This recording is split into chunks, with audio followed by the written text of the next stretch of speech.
Hello বন্ধুরা, good morning. কেমন আছো তোমরা সবাই? আশা করছি সবাই খুব ভালো আছো, সুস্থ আছো, আর আমরাও না খুব ভালো আছি। আর আজকে হচ্ছে রবিবার, আর এখন ঘড়ির কাঁটায় বাজে হচ্ছে সকাল 7টা। তাহলে চলো এখন থেকেই তোমাদেরকে সাথে নিয়ে একটা নতুন ব্লগ শুরু করে দিলাম। আশা করছি আজকের ভিডিওটা তোমাদের খুব ভালো লাগবে। আর ভিডিওটা ভালো লাগলে কিন্তু অবশ্যই একটা লাইক, একটা কমেন্ট প্লিজ করে দিও, কারণ তোমাদের এই করা ছোট্ট ছোট্ট লাইক আর কমেন্টগুলো কিন্তু আমাকে নেক্সট ভিডিওর জন্য অনেকটা মোটিভেট করে। তাই প্লিজ একটা লাইক, একটা কমেন্ট করে দিও। আর বাড়ি আসার পর থেকে এটা একটা নতুন কাজ হচ্ছে, সেটা হচ্ছে বাড়ির সামনে যে রাস্তাটা আছে, রাস্তাটায় একদম নারকেলের যে ঝাঁটা, সেই ঝাঁটা দিয়ে ঝাঁট দিয়ে তারপর জল দেয়া। তো বিয়ের পর ওখানে থাকাকালীন তো এইসব কিছুই করতে হতো না, সেটা তোমরা দেখেছো আমার আগের ব্লগগুলোতে। তো বাড়ি আসার পর থেকে না এইসব কাজগুলো কিন্তু আমার টুকিটাকি থেকেই যাচ্ছে সকালবেলা। আর তাই আজকে ভাবলাম যে একদম সকালবেলা উঠে আমার যে কাজগুলো থাকে সেগুলোই কেননা তোমাদের সাথে আজকে শেয়ার করা যাক, কারণ কোনোদিনই এই কাজগুলো তোমাদের সাথে শেয়ার করা হয়নি। আসলে আগে না আমিও এইগুলো ঠিক অতটা গুছিয়ে পারতাম না, তো সেই জন্য তোমাদের সাথে শেয়ারও করা হতো না। তো এখন না একটু একটু পারছি, তো সেই জন্যই ভাবলাম তোমাদের সাথে একটুখানি শেয়ার করি। আর কোথাও যদি কোনো রকম কোনো ভুল হয় প্লিজ তোমরা ধরিয়ে দিও। আর ওইদিকে তো দেখলে গোপালকেও ওঠানো কমপ্লিট, তারপর ওপরে এসে চেঞ্জ করে এখন এই যে এবার মানে রান্নাঘরে যেতে হবে, আজকে যেন বাজারেও যেতে হবে। তো সব কিছু করার জন্য প্রিপেয়ার হতে হবে। তো ভাবলাম বাজারে যাওয়ার আগে নিজের ঘরটাকে পরিষ্কার করে রেখে যাই। আর কি, নিচের ঘরটা তো করা হয়ে গেছে, আর ওপরের ঘরটা তো এখনও করাই হয়নি। আর যদি না একবার নিচে কাজে ঢুকে যাই, ওপরের ঘরে জানো না আর আসাই হয় না। ওই কোনো কারণে হয়তো কোনো জামা কাপড় নিতে এলাম, সেইটুকুই আসা, আর কিন্তু ওপরের ঘরে এক বিন্দু আসা হয় না। আর দেখেছো সকাল সকাল আজকে কীরকম রোদ উঠেছে, তো সেই জন্য ভাবলাম আগে জানলাটা খুলে দিই, তারপরে বিছানাটা ঝাড়বো। আর তো দেখছো সকালবেলা কীরকম বিছানাটায় রোদ এসেছে। এবার বলো তো শীতকালে যদি এইরকম রোদ ঢুকে ঘরে, তাহলে কি আর জানলাগুলোকে বন্ধ রাখা যায়? তবে খুব ইচ্ছা করে এই রোদটাতে একটুখানি বসে পিঠটা গরম করার, কিন্তু এই যে একার সংসারে আর সেটুকু সময় নেই। আর তারপরে বাপির তো চোখ অপারেশন হয়েছে, বাপিকে প্রপার টাইমে মেডিসিনগুলো দেয়া, তারপরে ড্রপ দেয়া, এইসব করতে গিয়ে তো ওপরে আসা আরোই বন্ধ হয়ে গেছে। আর এইদিকে কী করছি বলো তো, ওই যে তোমাদেরকে তো বলি, মানে প্রায় প্রত্যেকটা ভ্লগেই বলা হয়ে থাকে যে বাড়ির পাশেই কারখানা আছে বলে তার যে ধোঁয়া, সেই ধোঁয়ার কালি কিন্তু চারিদিকেই ছেটানো থাকে। তো সেই জন্যই সকাল সকাল উঠে, মানে প্রতিদিন করা হয় না, মাঝে মধ্যে ধরো 2-3 দিন অন্তর অন্তর ওই জানলার যে গ্রিলগুলো ওগুলোকেও কিন্তু এরকম ঝাড়ু দিয়ে ঝেড়ে দিই। সকালবেলা বাসিঘর সমস্ত কিছু কমপ্লিট, মানে ঝাড়টা সমস্ত কিছু দেওয়া হয়ে গেছে। এখন এই যে রেডি হয়েছে, এখন বের হচ্ছে বাজারে, কারণ বাড়িতে কোনো বাজার নেই, এখন আমার বাজার যেতেই হবে। তো চলো এখন আগে বাজারটা করে আনি, নাহলে বাড়িতে কোনো রান্না বান্না হবে না। এমনকি বাপির যে দুধটা খায় সেই দুধটাও নেই, তো সমস্ত কিছু এখন আনতে হবে। তো এখন বেরোই। আর আজকে যেন প্রায় বছরখানেক বাদে এই বাজারটাতে এলাম, যে বাজারে বিয়ের আগে আমার প্রত্যেক দিন আসা থাকতো। আর কি, আমাদের বাড়িতে যে বিড়ালগুলো আছে ওদের তো জন্য মাছের কাঁটা নিতে হতো, তো সেই জন্য আমাকে প্রত্যেক দিনই কিন্তু আসতে হতো। তারপরে দেখো এই যে ব্যাগ ভর্তি করে বাজার টাজার কিনে টোটো করে চলে এলাম সোজা বাড়ি। আর বাড়ি আসতে আসতে যেন আজকে তো রবিবার ছিল, বাজারে এত পরিমাণ ভিড়, দেখলে তো ওইটুকুই ভিডিও করেছি, তো কিছুই আর সেরকম ভিডিও করা যায়নি। আর তারপরে এই যে এত বড় ব্যাগ আর এই এত বাজার করতে গিয়ে না আমার একটা টাইমে এই ভয়টা লাগলো যে ফোনটা আমার আদৌ ব্যাগে আছে তো চুরি হয়ে যায়নি তো দেখো আজকে ব্যাগ ভর্তি করে এত বাজার নিয়ে এসেছি। আর দেখবা শীতকালীন যে সবজিগুলো টাটকা টাটকা বাজারে ওঠে, সেগুলো না দেখবা আর কি বলো তো, না খেলেও না মনে হয় গিয়ে না সব কিনে নেই। এত সুন্দর সুন্দর ফ্রেশ সবজি থাকে, আর ওখানে থাকতে তো এত ফ্রেশ পেতাম না। আর আজকে এতদিন পর বাজারে গিয়ে মনে হচ্ছিল সব কিনি, কিন্তু কে আর খাবে বলো, দুটো মানুষের আর কত লাগে। আর বাপির তো অনেক কিছু খাওয়া বারণও, তো সেই জন্য আর সব কিছু কেনা কমপ্লিট হয়নি।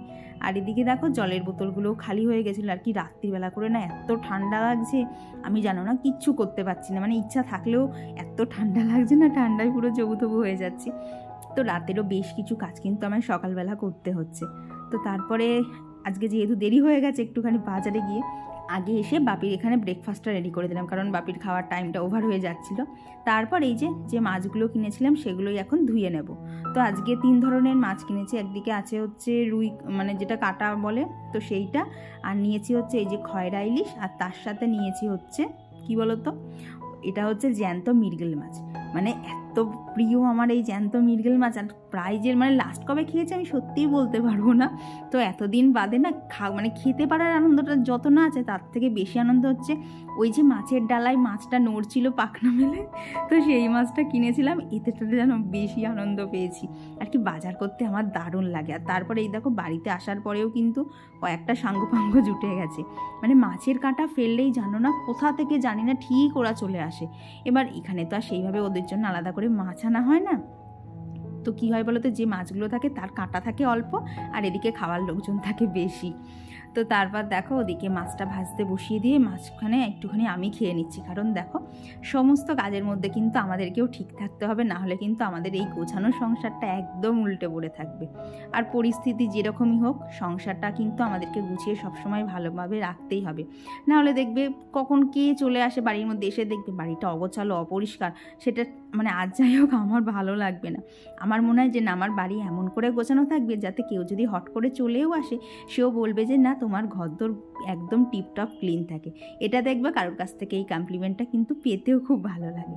তো তারপর এইখানে দেখো এখানে রান্নাবান্না এবার বসিয়ে দিচ্ছি। এখন প্রায় ঘড়ির কাঁটায় বাজে বেলা 11:30। ভাবো যেখানে আমার অন্যদিন এই টাইমে একটা রান্না হয়ে যায়, একটা কি ধরো ডাল একটা সবজি হয়ে যায়, সে জায়গায় কিন্তু আজকে আমার কিছুই হয়নি। তো যাই হোক চেষ্টা তো করি, ঠিক হয়তো দেরি হবে কারণ আজকে বাজার করতে গিয়ে ঘন্টা দেড়েক সময় ওখানে গেছে, তো আশা করছি হয়ে যাবে।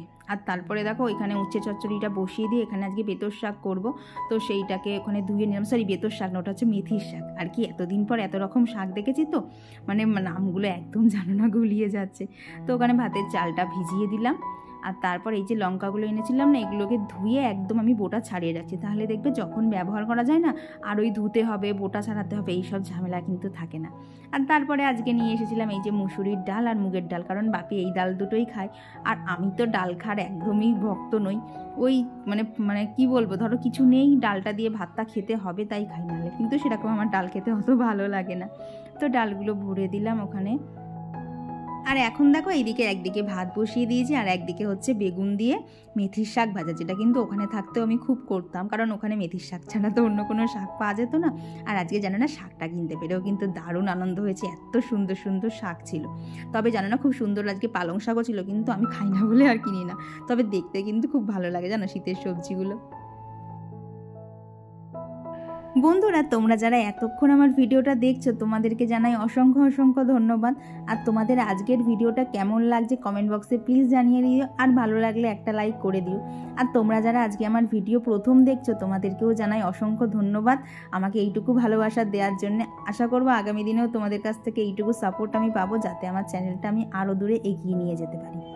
তো দেখো তোমাদের সাথে কথা বলতে বলতে কিন্তু আমার রান্নাবান্না কমপ্লিট হয়ে গেছে, এখন রান্নাঘরটাকে ক্লিন করে নেব আর তার সঙ্গে তোমাদের সাথে কিছু কমেন্টও শেয়ার করে দেবো। তো আমি লাস্ট যে ভিডিওটা ছেড়েছিলাম সেই ভিডিওটা তোমরা এত ভালোবাসা দিয়েছো, মানে আমার ধারণার বাইরে ছিল যে এতটা ভালোবাসা পাবো। তো সেখানে তো অনেক কমেন্টও করেছে। তো আগের দিনে আমার ব্লগে কমেন্ট করেছিল হচ্ছে সাজিয়া ব্লগস থেকে, আর কমেন্ট করেছিল হচ্ছে ফাল্গুনি সরকার দিদি। তো দিদি তুমি বলেছো আমার শাড়ি পরে খুব ভালো লাগছে। সত্যি কথা বলতে সেদিনকে শাড়ি পরে কিন্তু আমারও নিজেকে অনেকটাই ভালো লাগছিল, মানে ভুলেই গেছিলাম যে আমাকে শাড়ি পরে কেমন দেখতে লাগে। আর কমেন্ট করেছিল হচ্ছে বর্ণালী মণ্ডল দিদিভাই। তো দিদি তুমি কমেন্টের মাধ্যমে অনেকটা ভালোবাসা জানিয়েছো, আর আমার পক্ষ থেকেও তোমার জন্য রইল অনেক অনেক ভালোবাসা। আর কমেন্ট করেছিল হচ্ছে টিআর ব্লগস থেকে। তো দিদি তুমি লিখেছিলে যে বৃহস্পতিবারে চিকেন খেতে নেই, তো সত্যি কথা বলতে এই জিনিসটা আমার জানা ছিল না। তোমরা যেই ভুলটা আমার ছোট ছোট ধরিয়ে দাও এর জন্য তোমাকেও জানাই অসংখ্য অসংখ্য ধন্যবাদ আমার এই ছোট্ট ছোট্ট ভুলগুলো ধরিয়ে দেওয়ার জন্য। আর তারপর দেখো আজকে গাছে দেখেছো কত বড় গাঁদা ফুল ফুটেছিল, তো সেইটা দিয়েই স্নান সেরে এখানে পুজো দেওয়া কমপ্লিট। আর তারপর এই যে ভাত বেড়ে নিয়েছি, এখন আমি আর বাপি আগে খেয়ে নেব। আর বন্ধুরা তোমাদের সাথে দেখা হচ্ছে আবার সেই সন্ধ্যেবেলা। তো সন্ধ্যে দেওয়া কমপ্লিট হয়ে গেছে, তারপরেই এখন ওই 8টা মতো বাজে। বোন দেখো কি সুন্দর 1 প্লেট ফুচকা তার সাথে টক জল বাড়িতে এনে দিল। বন্ধুরা এরপরে জানো না আর ভিডিও করা হয়নি, তার কারণ হচ্ছে মা এসেছিল, মার সাথে গল্প করতে করতে আমি যে ভিডিও শুরু করেছিলাম সেটাই ভুলে গেছি, মার সাথে এই গল্প সে গল্প করতে করতে। তাহলে চলো আজকের ভিডিওটা এখানেই রাখছি। ভিডিওটা ভালো লেগে থাকলে প্লিজ একটা লাইক আর একটা কমেন্ট করে দিও। চলো দেখা হচ্ছে আবার পরবর্তী ব্লগে। টাটা।